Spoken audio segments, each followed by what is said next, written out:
Alright, guys, I didn't do a live discussion on my web, so let's get into it. Now, before I do, don't forget to subscribe and notification bell for Zagreb. So, let's do the non spoiler. Okay, so this movie came out Wednesday. I watched it on the Valentine's Day. I watched it on Thursday because I had college that day, so I watched it Thursday in cinema. And the reviews, I think it's currently 15%, so it's tied with Morbius and Rotten Tomatoes. So I wasn't interested in this movie mainly because I did not like Venom. I did not like Venom Let It Be Carnage, and I did not like Morbius. So I'm just like, and the trailer was terrible the way it was edited. We only had one trailer. If we had one trailer that just tells you Sony had no faith for this movie, and they didn't really even promote it. So I watched it, and the story is generic. It's we've seen the story so many times, plenty of comic movie. It honestly feels like it was made in 2000, and so it's set mainly in the past. I think the cast you have Dakota Johnson, which you probably know from the 50 Shades of Grey movie. Sydney Sweeney was in Euphoria. She was in The White Lotus. So Connor, she was in Ghostbusters Afterlife. She was in Freaky. You have Isabel Merced. She was in Instant Family. She was in Transformers: The Last Night. She was also Dora in Lost City of the World and Lost City. Ted Ryan plays Ezekiel Sims. I don't think I've seen. Oh, he was in Napoleon. And Mike Epps. He was in Friday After Next Friday, Hangover, Hangover Part 3. Emma Roberts. She was in I'm Fabulous. Scream Queens, Scream 4, and then we have Scott who was in Severance. And so I think the cast was, I do think they were just wasted on this mediocre story. And okay, the effects aren't good, the editing isn't good. Who even did the music? It was Johan. So he did, I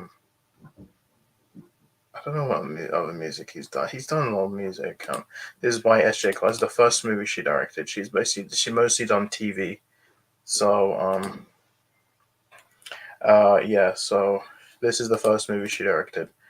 And this movie, I just don't. I'm not even going to. I don't recommend this movie, and mainly because like it's kind of a nothing movie, and nothing. There's no post credit scene, doesn't lead anywhere, and so yeah. So let's quickly get into spoilers. So 1973 research led by Ezekiel Sims, a pregnant Constance Webb, discovered and identified a species of spider in the jungles of Peru with rare healing properties. Ezekiel betrays the team and claims the spider for himself before leaving Constance for dead. An indigenous tribe attempts to save Constance using the bite of a spider, but she dies shortly after giving birth to a girl whom she names Cassandra. 3 years later, Cassandra. This is set. The next is set in 2003. 3 years later, Cassandra's girl by Cassie lives alone in Queens, New York, works as a paramedic with her co-workers Ben Parker and O'Neill. While working to save a driver from a car hanging over the bridge, Cassie falls into water and has a near-death experience, but Ben revives her. Cassie soon begins to suffer from what she initially dismisses as deja vu, seeing events that have not yet happened, but slowly realizes she can see the future, after failing to prevent O'Neill from dying on the job.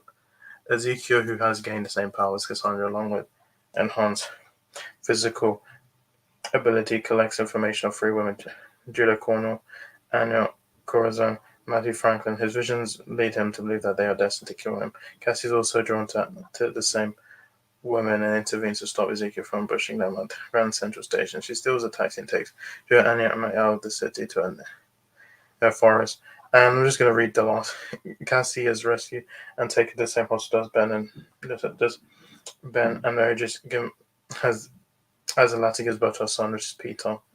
Cassie wakes up to discover that she is now both blind and paralyzed from the waist down due to her injuries. However, her connection to the web of life means she cannot see fully into the future. Cassie assures the girls that she will mentor them the future roles when the times come. So this movie, I'm gonna give it a 4 out of 10. It wasn't good. It wasn't great. The story's kind of generic, and I'm kind of done with the Sony Spider-Man universe because I just feel like there's no point. Like, what's the point making this universe if Spider-Man isn't in this universe?